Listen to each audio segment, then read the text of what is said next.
पहला दौरा भिवानी जिले का 3 दिन का ये मेरा आज पूरा हुआ है। इस दौरे में खरक कला, खरक खुर्द, कलिंगा, चांग, भिवानी, इसके बाद अगले दिन धनाना, धनाना से पहले तिगराना, पुर, वाणीखेड़ा, बलियाली और रापोड़ा, इनौद, उसके बाद सुशाम से आज सुबह दुलेड़ी से संडवा के बाद चांद, कैरू।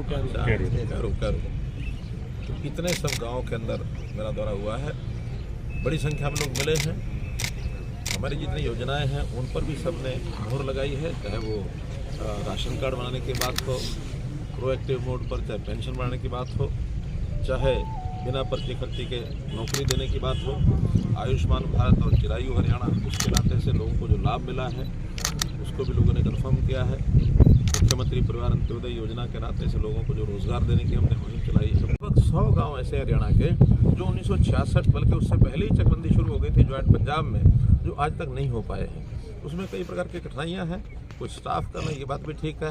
कहीं कहीं गांव में झगड़े हैं अपने, वो भी ज़्यादा उसके अंदर आड़े आ रहे हैं। कहीं कहीं जो शामलत ज़मीनें हैं उस पर लोगों ने कब्जे कर लिए हैं। तो ऐसे कई मसले हैं, लेकिन उस पर अब नए सिरे से हम जो कानून में भी थोड़ा बहुत परिवर्तन करना पड़ेगा तो हम करेंगे। लेकिन ये 100 गाँव की चकबंदी आने वाले 1 वर्ष के अंदर हम करेंगे। ऐसा वरना तो पीने का पानी पीने उन्होंने खुशी जताई है। वो कहते हैं कि हर महीने मुख्यमंत्री को यहाँ आना चाहिए। अब वो तो खुशी क्यों ना जताएं, खुशी जताएंगे क्योंकि मैं यहाँ आया हूँ और मैं बार बार आऊँगा तो उनको निश्चित रूप से उनको जो है दिन में तारे दिखाई देंगे और वो यहाँ से भागने की तैयारी अपना करेंगी।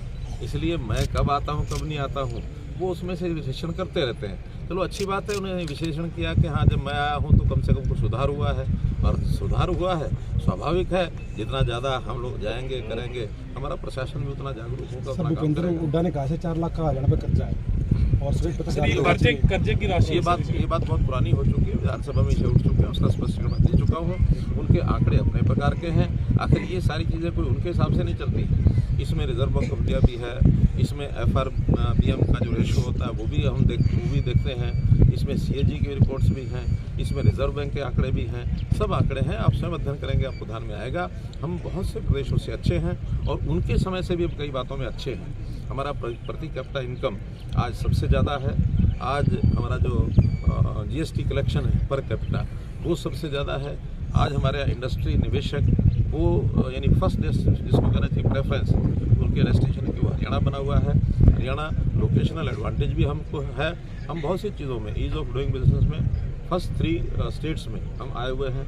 तो हमारे यहाँ जितनी प्रगति हो रही है, क्योंकि उनको कुछ मिलता नहीं है, अपने ही आंकड़ों को कई बार वो झूठा साबित करते हैं। वो कहते हैं 2014 में उन्होंने 71,000 करोड़ रुपया ये कर्ज छोड़ा था। मेरा कहना है कि इसी बात पर बहस कर लें, वो 98,000 करोड़ रुपया था, ना कि 71,000 था। पहला फैसला अगर वो कर लेंगे तो उसमें से 27,000 करोड़ के आंकड़े को अगर वो ठीक कर लेंगे तो फिर वो कितना होगा कितना नहीं होगा। हमारी अपनी जो SOTR है, स्टेट ओन टैक्स रेवेन्यू, वो लगातार बढ़ रहा है और उसके कारण से हमारे गाँव में शहरों में जो हम उसका परसेंटेज देते हैं वो कहीं ज़्यादा देते हैं। आज गाँव में शहरों में विकास के नाते पैसा भेजने में कहीं कोई कमी नहीं है। इसलिए उनके चौके समय में GSDP वो जो स्टेट का था वो मात्र 3 लाख है। अब हमारे यहाँ अभी 8 साल के बाद वो GSDP लगभग 10 लाख करोड़ रुपए से आगे बढ़ गया। तो जो 3 लाख करोड़ से 10 लाख करोड़ रुपया बढ़ा है, अकॉर्डिंगली वो सबकी सारी सिस्टम बढ़ेंगे ही। उसमें से बजट भी हमारा बढ़ा है। उस समय का उनका बजट 60,000 करोड़ रुपया था, आज हमारा बजट 1,83,000 करोड़ रुपया है। तो ये सारे साइज जब बढ़ते हैं उसमें से हर चीज़ का ध्यान रखना चाहिए। इसलिए आंकड़ों में कहीं भी वो हमको उलझाएंगे, हम उलझने वाले भी नहीं हैं। में रहते पोर्टल नहीं चलते, तमाम किसानों की फसलें खराब हुई हैं और कहीं ना कहीं 25,000 रुपये तक का मुआवजा देने की बात करती है, लेकिन अभी तक सबसे ज़्यादा हरियाणा में मुआवजा किसानों को मिलता रहा है। मई में आपने तमाम लोगों के खाते में पैसा डालने की भी बात कही सर। देखिए, जहाँ तक पोर्टल का विषय है, मैं विधानसभा में घोषणा कर चुका हूँ, अभी आज फिर घोषणा करता हूँ कि हमारी सरकार की सफलता ये जो पारदर्शी शासन है, जिसमें ह्यूमन इंटरफेस कम से कम हो, टेक्नोलॉजी के हिसाब से आज हर व्यक्ति तक पहुंच बनाना, हर परिवार तक पहुंच बनाना, उनकी योजनाएं, उनकी सेवाएं, ये करने का जो हमको अवसर मिल रहा है केवल पोर्टल के माध्यम से ही मिल रहा है। शायद हम अगर ये सिस्टम नहीं होते टेक्नोलॉजी के तो इतनी सारी सेवा जो जनता के हम कर रहे हैं वो नहीं कर पाते। और और जहाँ तक मुआवजे की बात है, मुआवजा हमारा सर्वाधिक रहा है, पहले भी अभी भी मुआवजे में कोई कमी नहीं आने देंगे। और अब तो काफ़ी बड़ी संख्या में किसानों ने मुख्यमंत्री ये जो प्रधानमंत्री फसल बीमा योजना के अंतर्गत अपना प्रीमियम जो है बैंकों से कटाया है, उसका लाभ भी उनको मिलेगा।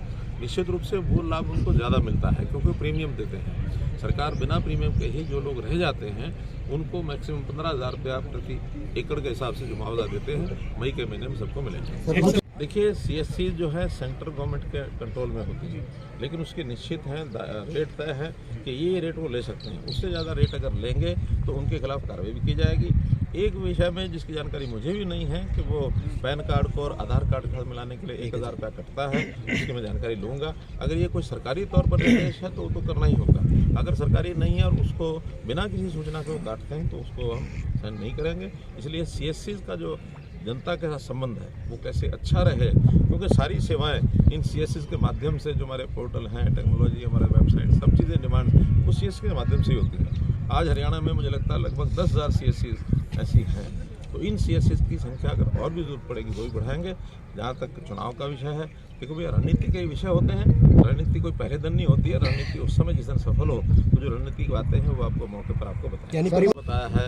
हर योजना में पब्लिक को जो लाभ मिला है, पब्लिक संतुष्ट है। चाहे वो आयुष्मान की बात है, चाहे राशन कार्ड की बात है, चाहे ओल्ड एज पेंशन की बात है, चाहे नौकरियों की बात है, एक एक चीज़ कुरेद करके मैंने पूछी है। और उसमें सब जगह, बल्कि कुछ जगह पर तो लोग कहते हैं आपके आंकड़े कम हैं, हमारे यहाँ नौकरियाँ इससे भी ज़्यादा लगेंगी। हमारे पास जो आंकड़े हैं वही बताएंगे, गलत आंकड़े बोलने का हमको अर्थ नहीं है। लेकिन सबको बराबर प्रॉपर लाभ उन चीज़ों का मिल रहा है, लोग संतुष्ट हैं। जहाँ तक ई टेंडरिंग का विषय है, आपने देखा है कि सब गाँव के लोग, और बल्कि जितने गांव में मैं गया हूं सब सरपंच इक्का दुक्का ने ये कहा कि मजबूरी में हम वहाँ चले गए थे उनके साथ, लेकिन अब उनके साथ हम नहीं हैं।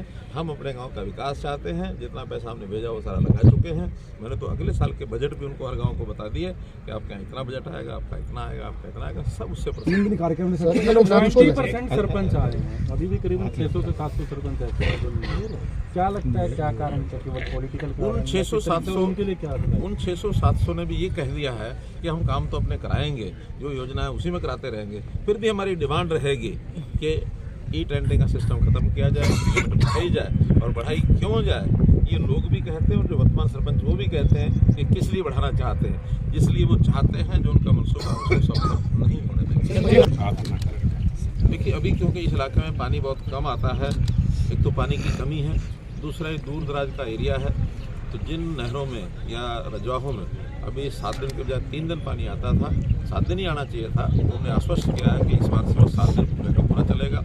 उसका रोटेशन पानी की उपलब्धता के हिसाब से तय होगा कि उस पानी को 7 दिन से और ज़्यादा कितना बढ़ाया जा सकता है। अगर पानी ऐसी चीज़ है उपलब्ध होने पर ही आगे वो सप्लाई किया जा सकता है।